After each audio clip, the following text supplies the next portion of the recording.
اب وہ آخری رکوع جس کے اوپر میری الگ سے ایک ویڈیو موجود ہے، اللہ تعالیٰ کی حضرت عیسیٰ ابن مریم سے یہ بڑی سخت گفتگو ہے،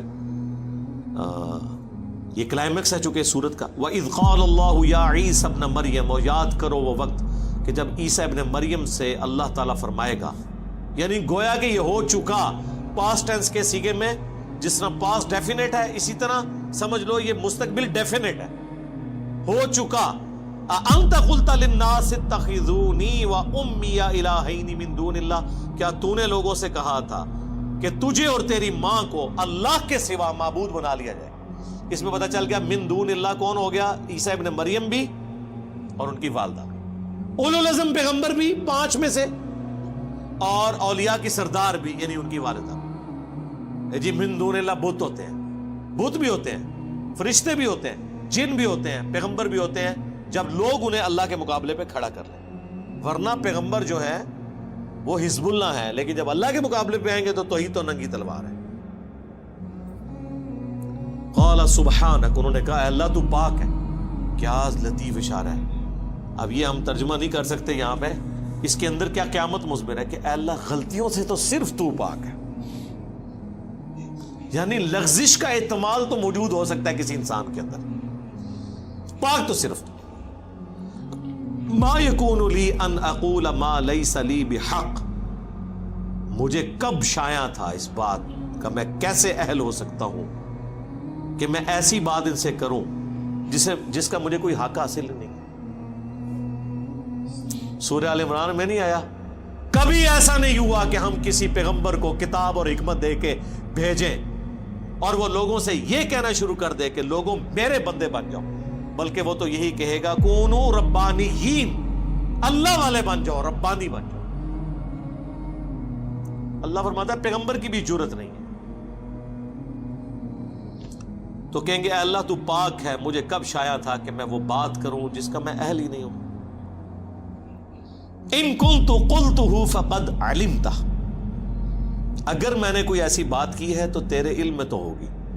اچھا اب یہ نہ سمجھے کہ حضرت عیسیٰ ابن مریم کوئی چرب زبانی اللہ سے کر رہے ہیں، یہ اللہ تو سارا کچھ پتہ ہے نا، میرے کو پوچھ رہے ہیں، نہیں، یہ ڈرے ہوئے ہیں کہ اے اللہ کہیں بالفرض کبھی اگر کوئی ایسی بات ہو بھی گئی ہوئی تو تیرے علم میں ضرور ہوگی، یعنی وہ اپنا کانفیڈنس لوز کیے ہوئے ہیں کہ میں نے تو کوئی بات ایسی نہیں کی، لیکن پھر بھی میں کلین چٹ اپنے آپ کو نہیں دیتا، کیونکہ سٹارٹ انہوں نے کس سے کیا؟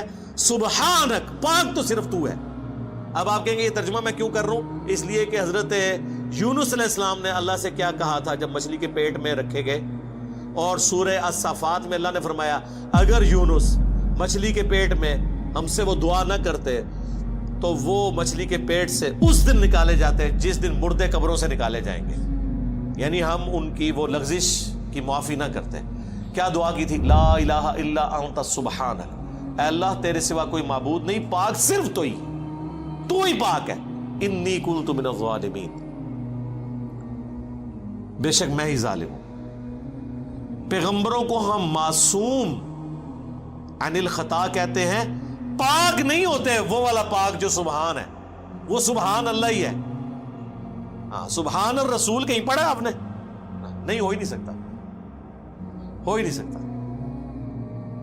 کمزوریاں ہر انسان کے ساتھ لگی ہوئی ہیں، دیکھیں جو بلٹ ان کمزوریاں ہیں اس سے تو نہیں کوئی نکل سکتا۔ اللہ کھانے پینے کا محتاج ہے کہ نہیں؟ اور پیغمبر ہے؟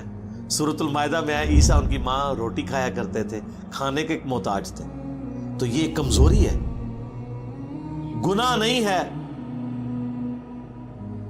لغزش نہیں ہے، ایک کمزوری ہے ان کے اندر۔ پاک صرف اللہ کی ذات ہے، پیغمبر معصوم ہے، پاک نہیں ہے۔ اب دیکھیں اے اللہ تو پاک ہے، مجھے کب شایع تھا؟ بالفرض اگر میں نے کوئی بات کی بھی ہے تیرے علم میں تو ہے، تعلم ما فی نفسی ولا اعلم ما فی نفسک، تو جانتا ہے جو کچھ میرے جی کے اندر ہے اور میں نہیں جانتا کہ تیرے جی میں کیا ہے۔ یہ ہے وہ ڈر کہ اے اللہ تو نے اب کیا فیصلہ کیا ہوا ہے، یہ جو میری پرسش ہو رہی ہے تو اب کرنے تو کیا جا رہا ہے، مجھے نہیں پتا، تقدیر کا کیا فیصلہ ہے وہ تیرے علم میں۔ یہ کون کہہ رہا ہے؟ پیغمبر، اولو العزم پیغمبر۔ بابے تے شاہی کوئی نہیں سرکار. ایک کہندے نے جناب وہ شیخ عبد القادر جیلانی فرمایا میں تے جنت ہی نہیں جانا جب تک سارے مرید نہ لے جان. اور سرکار اتنے تمہیں کھنگن نہیں دینا کسی نے. اتنے تے پیغمبر دیکھ رہو وہ بھی کہہ رہے نے یا اللہ تو پاک ہے. کیتا کچھ بھی نہیں, پچھلے نے کیتا ہے. جواب دے حضرت عیسیٰ ابن مریم ہو رہے انکا انت علام الغیوب, بے شک غیبوں کا جاننے والا تو ہی ہے. دیکھ لے علم غیب بھی کلیئر ہو گیا. مجھے نہیں پتا تیرے جی میں کیا ہے, تجھے پتا ہے, اور پھر الٹیمیٹلی پتا تو تجھے ہی ہوگا. مجھے تو اتنا ہی پتا چلے گا جتنا تو وہی کے ذریعے بتائے گا. عالم الغیب تو صرف تو ہے. ما قلت لہم الا ما امرتنی, میں نے تو صرف ان سے وہی کچھ کہا تھا جو تو نے مجھے حکم دیا تھا. امرتنی بھی, میرے ساتھ جو حکم تو نے نازل کیا, ان اعبدوا اللہ, کہ عبادت کرو اللہ کی, ربی و ربکم, جو میرا بھی رب ہے اور تمہارا بھی رب ہے.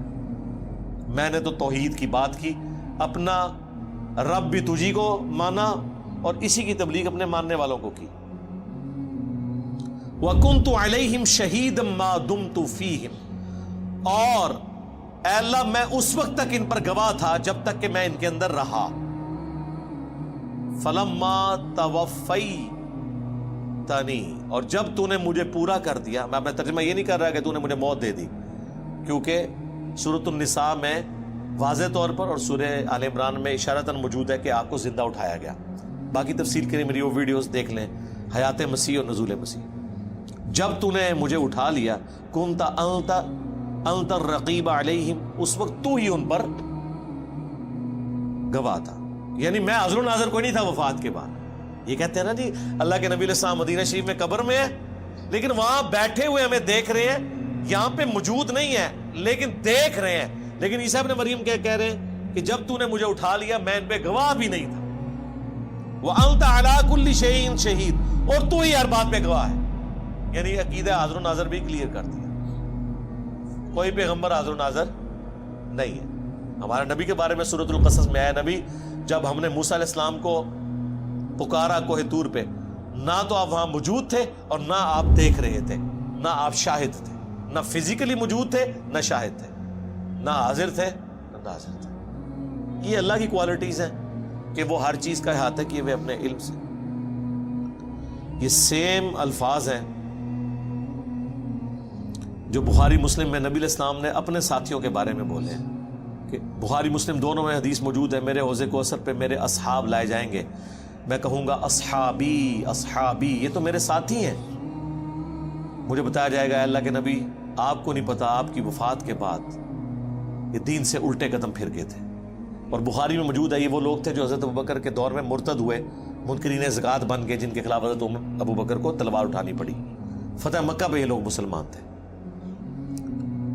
تو پھر میں کہوں گا کہ سحقاً سحقاً لمن غیر بعدی, ان پہ پھٹکار ہو, ان کو مجھ سے دور کر دو جنہوں نے میرے بعد میرے دین کو بدل دیا.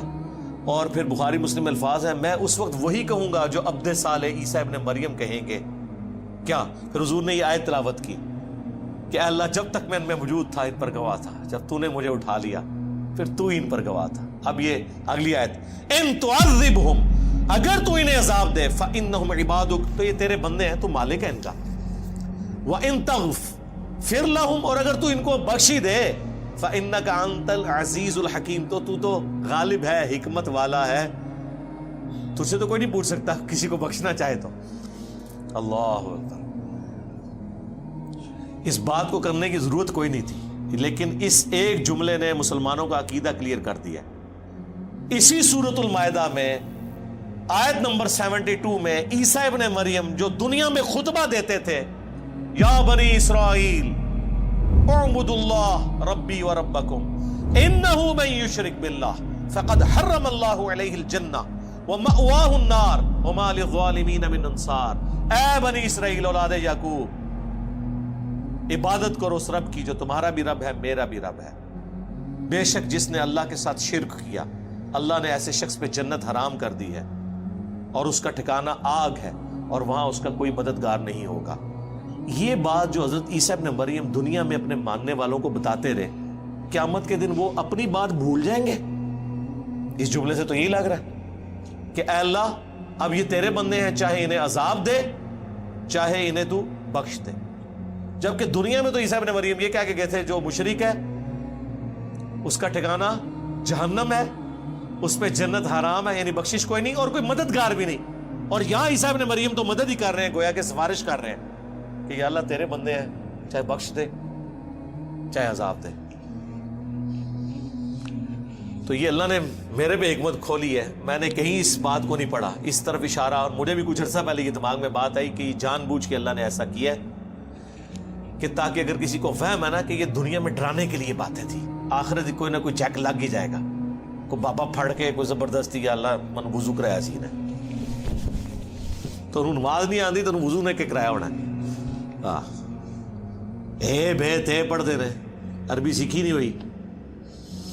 تو اللہ نے یہاں کلیئر کر دیا کہ اولو العزم پیغمبر جو 5 ہیں سورۃ الاحزاب اور سورہ شورى میں, محمد رسول اللہ, ابراہیم خلیل اللہ, موسیٰ کلیم اللہ, عیسیٰ روح اللہ اور نوح علیہ السلام علیہ السلام اجمعین, اگر وہ اولو العزم پیغمبروں میں سے ایک پیغمبر عیسیٰ ابن مریم اپنے ماننے والے مشرکین کے لیے بھی قیامت کے دن شفاعت کرے گا یہ کہہ کے کہ اللہ تیرے بندے ہیں.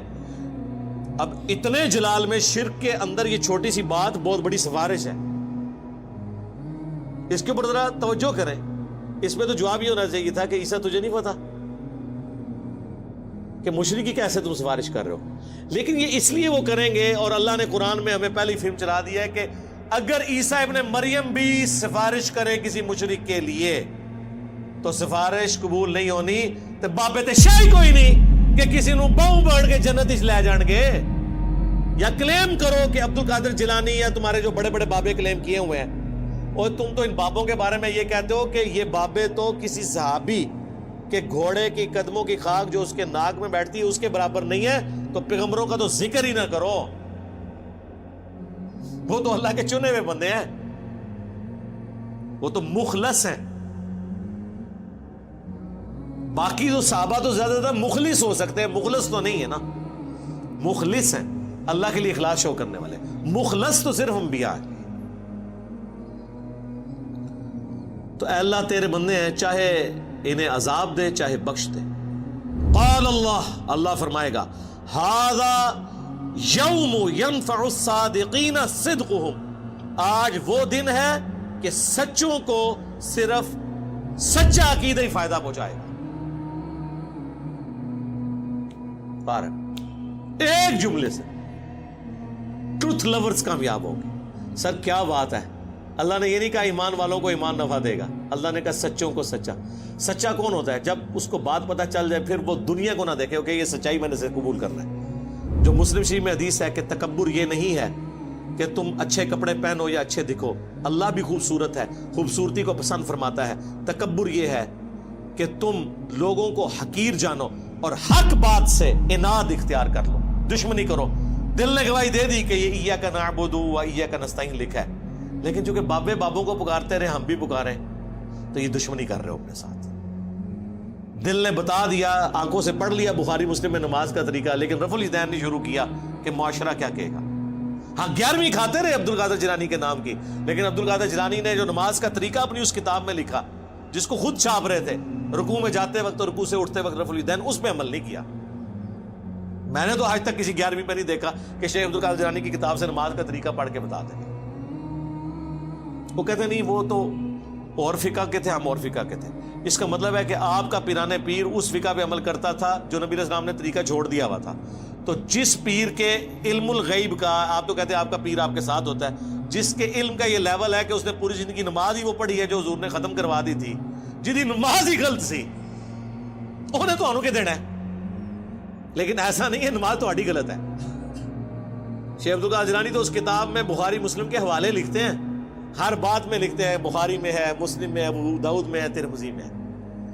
حقیقت بات ہے اگر کوئی بزرگ ہیں نا واقعی تو وہ یہ لوگ ہیں جو امت کا ایسا کام کر کے گئے کہ چاہے کوئی صوفی ہے چاہے کوئی عالم ہے. اب امام غزالی دیکھ لیں, وہ عبد القادر جیلانی سے بھی آلموسٹ سمجھ لیں 100 سال پہلے کے ہیں, وہ بھی اپنی کتابوں میں بخاری مسلم کے حوالے لکھتے ہیں. یعنی رسول اللہ تک پہنچنے کا اگر کوئی وسیلہ ہے نا اس امت میں بک شوام میں, تو یہ حدیث کی کتابیں اور سب سے بڑھ کر قرآن ہے. اور ظاہر ہے کہ حدیث کی کتابیں صحابہ تابعین کے ذریعے ہم تک پہنچا. تو بزرگ تو یہ لوگ ہیں.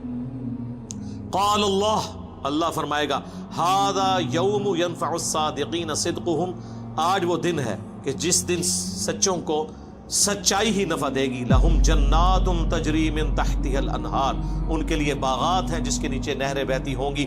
خالدین فیہا ابدا، اس میں رہیں گے ہمیشہ ہمیش. رضی اللہ عنہم ورضوا عنہ، اللہ ان سے راضی اور وہ اللہ سے راضی. اللہم اجعلنا منہم مع النبیین والصدیقین والشہداء والصالحین. اللہم انا نسألک جنت الفردوس مع النبیین والصدیقین والشہداء والصالحین. آمین. دیکھ لیں رضی اللہ عنہم ورضوا عنہ سارے وہ لوگ ہیں جنہوں نے دنیا میں اللہ کو راضی کر لیا، اس کے پیغمبروں کی پیروی اختیار کر لی. ذالک الفوز العظیم، یہ ہے بڑی کامیابی. یعنی دنیا میں تو لوگ کامیابی سمجھتے ہیں کہ بہت زیادہ دولت کما لی، بہت بڑا سٹیٹس حاصل کر لیا، بہت زیادہ فالوور ہو گئے کسی کے، بہت زیادہ مریدین ہو گئے، چاہنے والے ہو گئے. دنیا میں ایک شخص فٹ پاتھ پہ لاوارث مر جائے، اس کی لاش کا دفنانے والا بھی کوئی نہ ہو، لیکن اس نے زندگی اللہ کے لیے گزاری ہے، اسے کوئی فرق نہیں پڑتا، وہ اللہ کی جنتوں میں پہنچ چکا. رومن امپائر کی بیٹل فیلڈز کے اندر جو صحابہ تیل کے کڑاہوں میں روسٹ کیے گئے، وہ روسٹ ہوتے ہی جنت میں پہنچ گئے. صحیح بخاری میں موجود ہے نا، جعفر طیار جو حضرت علی کے بھائی تھے، غزوہ موتا میں ان کے 2 بازو کٹ گئے تھے. حضور نے فرمایا اللہ نے اسے جنت میں 2 پر دیے ہیں، اسی لیے ان کو طیار کہا جاتا ہے. طیارہ اردو میں بھی لفظ استعمال ہوتا ہے نا، عربی کا، اڑنے والا، اور وہ جنت میں اڑ رہے ہیں. ادھر بازو کٹے ہوئے ہیں اور ادھر جنت میں. سبحان اللہ. ذالک الفوز العظیم، یہ ہے بڑی کامیابی.